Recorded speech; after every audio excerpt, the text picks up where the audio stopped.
I'm Ryan Taylor. I'm going to be refreshing you guys on Baristow's method and showing you the program that I made for it.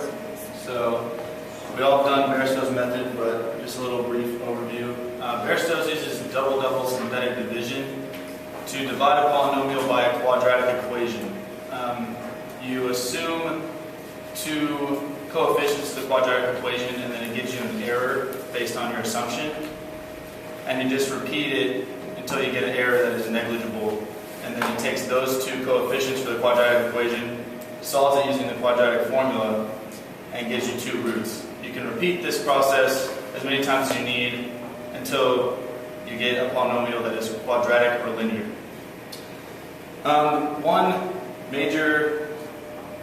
One great thing about this method is that the roots can be real or complex, which a lot of the methods that we learned, that was not something that was possible, but this method can solve for real or complex roots since it uses the quadratic formula.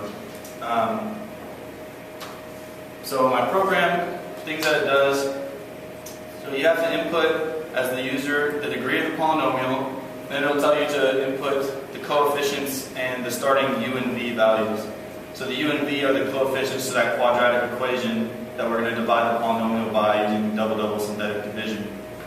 The starting u and v values, as we'll see, can be anything that you want, but obviously the closer you are at the beginning, the less error you have, the less times you'll have to iterate. So my program iterates so it gets an error of less than 0.05. This can be edited in the code to the accuracy that you wish, but once it gets an error of less than 0.05, then it takes the u and v, the final one, and it rounds it to the nearest whole number. So this works for a whole number of roots. And then it takes those two u and v values and solves the quadratic equation x squared plus ux plus v using the quadratic formula. In the end, it will highlight the final u and v roots once it rounds them to the nearest whole number, the new polynomial coefficients, and the remaining polynomial degree. It highlights those last two things so that you can take, such as like a fifth root polynomial, which we'll see when I do an example.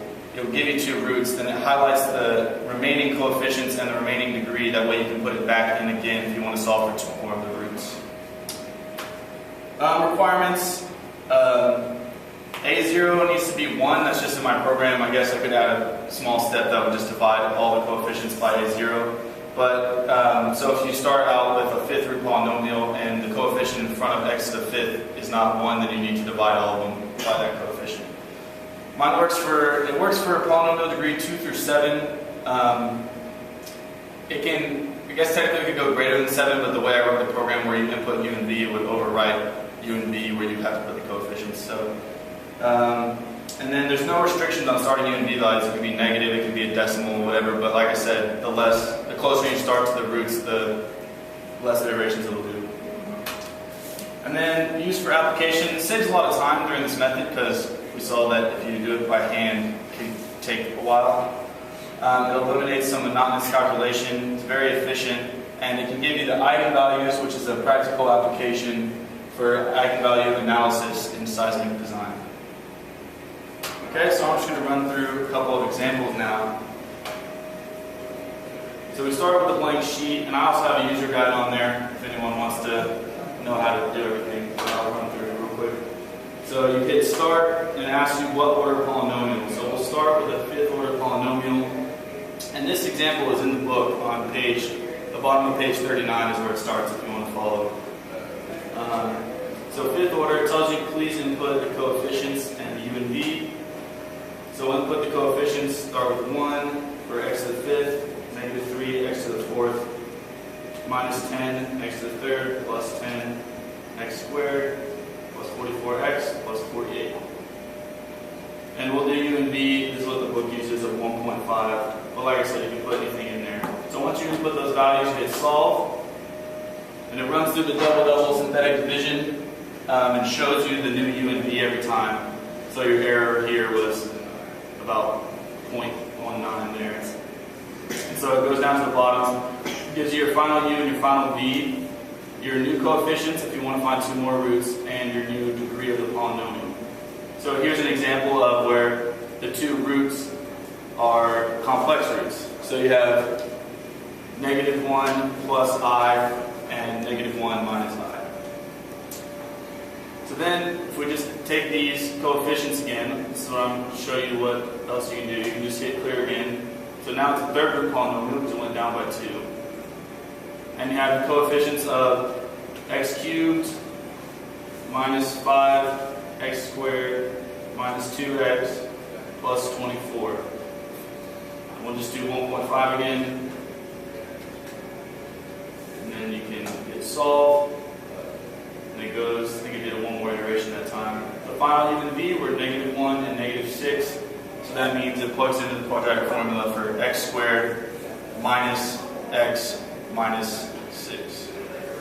And then, so the roots, the other two roots there are 3 and -2. So what most of us would probably be able to figure out, since it only does 2 roots at a time, since there's only 1 root left in the 5th root, you have x minus 4 left, so the final root is 4. And all that is explained in the user guide as well. So I'm going to do one more example here. And this one's going to be a 6th root, which took me forever to find an example on. But 1, and then minus 21, 175, minus 735, 1624, minus 1764. That's, I skipped one. Oh, 720. And then just to show that you can do anything here, I'll just do 2 different ones. And then I'll hit solve. This one goes through quite a few iterations. But as you can see, it'll go through as many as necessary. The final u is -7, the final v is 6, and the roots are 6 and 1. The roots to this 6-root equation are 1 through 6. So, then we can take these 5 remaining numbers as a 4th root, which I'll do.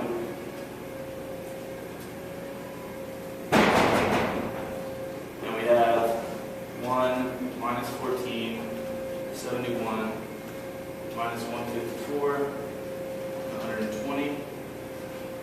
And I'll just do 1.7 and 4.1. And like I said, you can do anything there.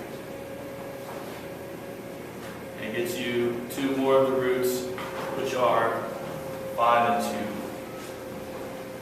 So that's just a couple of examples, and like I said, you can go through it. It gets you 2 roots every time, and it'll highlight your remaining coefficients. Any questions?